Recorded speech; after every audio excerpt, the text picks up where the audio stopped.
শুভ সকাল বন্ধুরা। আজকে পঞ্চমী, তো বেরিয়ে গেছি মাতৃ দর্শনে। একের পর এক ঠাকুর দেখে নিচ্ছি, অপূর্ব সব লাইটিং দেখলে যেন মনটা ভরে যাচ্ছে। তো প্রচুর ভিড়ও ছিল, আর এখন এত সুন্দর সব লাইটিংয়ের কাজ না, সত্যি চোখ যেন ধাঁধিয়ে যাচ্ছে।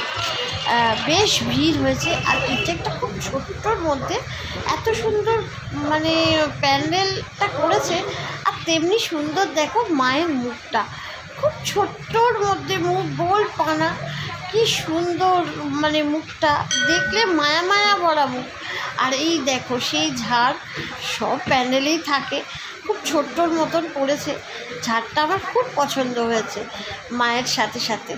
তো এত সুন্দর মানে করেছে, মায়ের চোখ দুটো যেন জল জল করছে।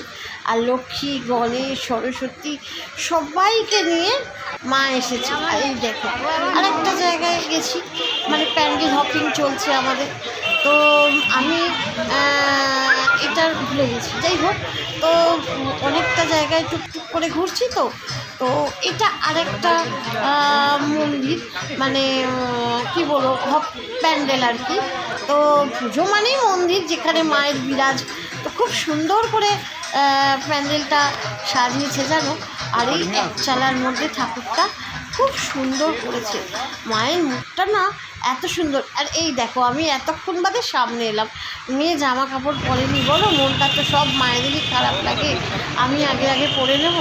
তো সেই জন্য আমি ওই জামাটার প্যান্টটা পরেই বেরিয়ে গেছি। আর এই যে কেকটা, আজ থেকে 1 সপ্তাহ আগে আমি কাজের মাসিকে দিয়ে দিয়েছি জানো, খাওয়াই হয়নি, ওই একটুখানি শুধু বার্থডেতে কেকটা যেটা কাটিং করেছে ওইটুকুই।